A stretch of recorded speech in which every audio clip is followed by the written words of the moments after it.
Also gut, es ist eine Bombe, die geplatzt ist, weil es halt bekannt worden ist, die Namen. Und die Namen sind immer spannend. Und wir haben eine Pressemitteilung gemacht, damit wir halt die Leute können aus unserer Sicht informieren können. Es ist ja nicht der Georg Heitz und ich, sondern es ist, wie wir es angekündigt haben, eigentlich die ganze Führungsriege in dem Sinn, die bereit ist, Platz zu räumen in dem Sinn, wenn sich eine neue, nachhaltige, akzeptable, für die Mitglieder auch akzeptable Lösung finden lässt. Und wir sind jetzt noch im Stadium, wo so Konzepte auf dem Tisch sind und vor allem eins auch aus der Region, ein Basler Konzept, auch erwähnt worden ist.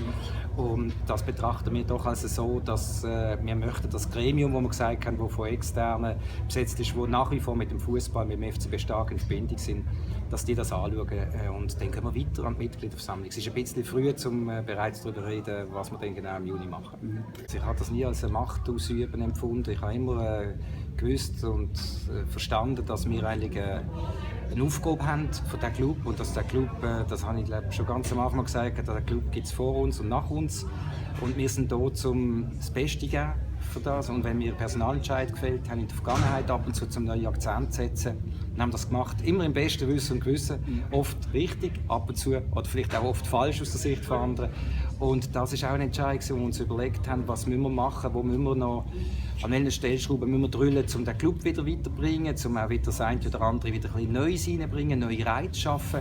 Und dann haben wir gefunden, es reicht nicht einfach irgendeinen Spieler neu zu verpflichten, sondern wir müssen sehen, vielleicht ist es richtig, wenn man den Mut hat, zu sagen, nach einer gewissen Zeit, es braucht vielleicht auch mal neue Köpfe.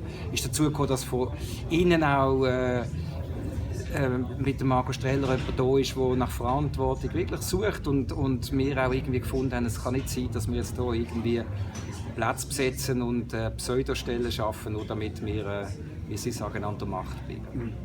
Ja, wir kennen uns. Also, wir haben eine Pressemitteilung gemacht, nachdem die Namen draußen waren und wir haben dort nicht irgendwie gesagt, dass es alles Humbug ist. Also kann man daraus auch ableiten, dass das stimmt. Also, wir sind in Kontakt mit dem Marco Streller schon lange natürlich und natürlich ist uns auch klar gewesen, dass neben einer sportlichen Führung, technischen Führung auch eine unternehmerische braucht und das ist vor allem natürlich auch Marco Streller und so weiter, das Team, das am Schluss eine unternehmerische Seite dabei will haben mit dem Bernie Bogener haben wir sicher jemanden, den wir alle in der Region kennen, wissen, dass er unternehmerisch hervorragend aufgestellt ist, dass er im Fußball schon tätig war. Also von dem her ist es für mich natürlich von der Person her ein Weg zu einem Konzept, das sehr, sehr interessant klingt.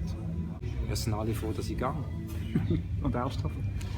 Nein, verschieden. Das ist verschieden. Also, natürlich, es ist jetzt sehr früh und es ist für mich auch fast schon zu früh, jetzt über so etwas zu reden. Ich bin noch vorgestern aufgewacht und habe nicht im Traum daran gedacht, dass ich heute müsste zu diesem Thema ein Interview geben. Das ist jetzt ein bisschen gelogen. Natürlich haben wir gewusst, es ist eine Frage von der Zeit, von dem Moment, wo wir eine Basler Lösung so eine Art wie provoziert haben, ist uns klar gewesen, es ist eine Frage von der Zeit, dass das irgendwie die Namen auch mal an die Öffentlichkeit gehen.